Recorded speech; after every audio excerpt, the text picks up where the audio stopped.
Telugu cinema, जिसे हम टॉलीवुड के नाम से भी जानते हैं, किस तरह से एक छोटे से फोटोग्राफर ने इस सिनेमा की शुरुआत की थी एंड आगे चलकर धीरे धीरे ग्रो करती हुई ये सिनेमा 90s के दौर में ऐसी क्या घटना हुई थी कि इतनी तेज़ी से ग्रो करने लगी कि आज न सिर्फ बॉलीवुड को टक्कर दे रही है बल्कि दुनिया भर में बाहुबली, RRR एंड कल्कि जैसी पिक्चरें बनाकर इंडियन सिनेमा को रिप्रेजेंट भी कर रही है। ऐसी बहुत सी अमेजिंग बातें जो जुड़ी हुई है तेलुगु सिनेमा के इतिहास के साथ, जिन्होंने तेलुगु सिनेमा को आज का वर्तमान स्वरूप दिया है, वो सब हम जानने वाले हैं इस वीडियो में, क्योंकि आज हम कवर करने वाले हैं तेलुगु सिनेमा की शुरुआत से लेकर अब तक की पूरी जर्नी को। तो वीडियो बहुत ही ज़्यादा मज़ेदार होने वाला है, अंत तक बने रहना। हम सब जानते हैं दुनिया भर में इंडियन सिनेमा का नाम लेते ही सबको बॉलीवुड ही याद आता है, क्योंकि यार देखा जाए तो बॉलीवुड ने 90s 80s के दौर में इतनी अच्छी अच्छी पिक्चरें बनाई है जिसके कारण बॉलीवुड पूरी दुनिया में बहुत ज़्यादा फेमस हो गया था। लेकिन बॉलीवुड के साथ साथ हमारे इंडिया के अदर पार्ट्स में भी कई सारे रीजनल सिनेमा धीरे धीरे ग्रो कर रहे थे, जिसमें कि हम कह सकते हैं मलयालम सिनेमा है, तमिल है, तेलुगु है एंड और भी कई सारे, जिसमें आज के तौर पर देखा जाए तो तेलुगु सिनेमा सबसे ऊपर आता है। एंड इस सिनेमा की शुरुआत की थी एक छोटे से फोटोग्राफर ने जिसका नाम था रघुपति वेंकैया नायडू। इनका जन्म 1869 में हुआ था एंड ये छोटे से फोटोग्राफर थे, जैसा कि पहले मैंने बताया था। एंड इन्होंने फ्रांस से एक क्रोनो मेगाफोन इंपोर्ट करवाया था एंड साथ में एक छोटे से फ़ोटो स्टूडियो की भी स्थापना की थी। एंड ये फिर धीरे धीरे कई सारी शॉर्ट्स फिल्में बनाया करते थे एंड उनको पूरे साउथ इंडिया में फैलाने का काम किया या फिर उनका प्रचार प्रसार किया। साथ में इन्होंने कई सारी सिनेमा भी स्थापित की एंड साथ में फिल्मोग्राफी से रिलेटेड स्कूल भी खोली, जहाँ पर लोगों को फिल्म एंड एक्टिंग के बारे में पढ़ाया जाता था या फिर कहूँ तो सिखाया जाता था। इसी कारण इन्हें तेलुगु सिनेमा का फादर भी कहा जाता है। फिर 1921 में इन्होंने ही भीष्म प्रतिज्ञा नाम की पिक्चर बनाई, जिसे कि तेलुगु सिनेमा की पहली फीचर फिल्म भी कंसिडर किया जाता है। इन्होंने लगातार कई सारी पिक्चरें बनाई लेकिन इसमें इनको बहुत ज़्यादा नुकसान हुआ एंड ये एक समय पर आकर पूरी तरह से बैंकक्रप्ट हो गए। लेकिन इन्होंने कई सारे लोगों को इंस्पायर किया था जो कि लगातार फिल्म इंडस्ट्री से जुड़े हुए रहे एंड धीरे धीरे तेलुगु सिनेमा ग्रो करती रही। इसी क्रम में 1931 में SM रेड्डी ने पहली बोलती फिल्म बनाई जिसका नाम था भगता प्रहलादा एंड इन्होंने फिर कालिदास नामक पिक्चर भी बनाई एंड यहाँ तक आते आते तेलुगु सिनेमा में बोलती फिल्में बनना स्टार्ट हो चुकी थी।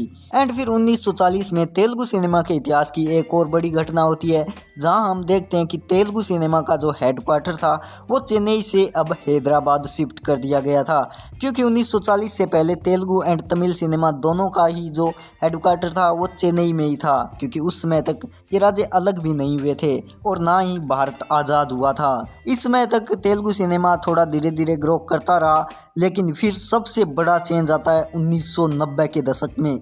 मतलब 1940 से लेकर 1990 तक तेलुगु सिनेमा धीरे धीरे एकदम चलता रहा, बीच में पिक्चरें बनती रही, कुछ अच्छी कुछ बढ़िया कुछ घटिया, लेकिन 1990 में सब कुछ चेंज होने वाला था, क्योंकि 1990 में NT रामाराव जो कि जूनियर NTR के दादाजी थे वो आंध्र प्रदेश के CM बनते हैं एंड वो खुद एक एक्टर थे, तो उनको फिल्मों से काफ़ी ज़्यादा लगाव था। एंड फिर उन्हीं के कार्यकाल में हैदराबाद में दुनिया की सबसे बड़ी film city Ramoji film city की स्थापना की जाती है एंड ये एक तरह का गेम चेंजर मूव था तेलुगु सिनेमा के लिए।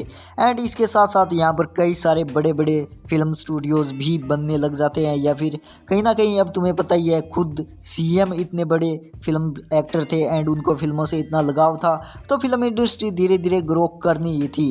एंड ये समय तेलुगु सिनेमा के इतिहास का सबसे ज़्यादा मैं कहूँगा कि गोल्डन एरा था, क्योंकि यहाँ पर तेलुगु सिनेमा ने जो गति पकड़ी थी उसके बाद कभी भी पीछे मुड़कर नहीं देखा। इसी समय बड़े बड़े एक्टर जैसे कि चिरंजीवी, पवन कल्याण एंड ब्रह्मानंदन, जिन्हें कि हम जानते हैं उनके कॉमेडी रोल्स के लिए, जैसे बड़े बड़े एक्टर्स का राइज होने लगा था। एंड इस समय को मैं तेलुगु सिनेमा का सेकंड फेज बोलना चाहूँगा।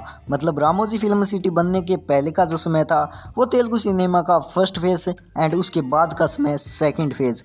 एंड ये सेकंड फेज एंड होता है बाहुबली मूवी के साथ। मतलब बाहुबली पिक्चर के बाद तो अलग ही फेज़ स्टार्ट हो जाता है, जिसे कि हम तीसरा फेज़ बोल सकते हैं, या फिर कहूँ तो कहीं ना कहीं पूरी दुनिया भर में फेमस होने या फिर रूल करने वाला फेज़ भी बोल सकते हैं। क्योंकि अभी मानो या ना मानो पूरे इंडिया में तो तेलुगु सिनेमा ही सबसे टॉप पर चल रहा है, या फिर कहूँ तो बॉक्स ऑफिस पर रूल कर रहा है। इसी कारण बाहुबली के बाद का फेज़ तीसरा फेज़ कहना ज़्यादा गलत नहीं होगा। अब ऐसा नहीं है कि ये जो फेज़ है ये कहीं पर ऑफिशियली बनाए गए हैं, मैं बस वीडियो को सही से समझाने के लिए इस तरह से ये 3 फेज़ों में बांट रहा हूँ। एंड इसी फेज़ में फेमस होते हैं रामचरण, जूनियर एनटीआर, अल्लू अर्जुन, प्रभास, महेश बाबू एंड विजय देवरकोंडा, जो कि पूरे पैन इंडिया पर पैसा कमाने का दम रखते हैं। एंड इसी फेज़ में बनी है बाहुबली, बाहुबली 2, RRR, पुष्पा, पुष्पा 2, कल्कि एंड साथ में हनुमान मूवी। अब भले ही हनुमान मूवी का जो बजट था या फिर पिक्चर थी वो काफ़ी छोटे लेवल पर बनाई गई हो, लेकिन उसका जो विज़न था वो बहुत बड़ा था। एंड अब इस यूनिवर्स की कई सारी पिक्चरें आने वाली है, जिसमें कि जय हनुमान तो अनाउंस भी कर दी गई है एंड साथ में अधीरा भी अनाउंस कर दी गई है, जिनसे कि हमें बहुत ज़्यादा उम्मीदें हैं।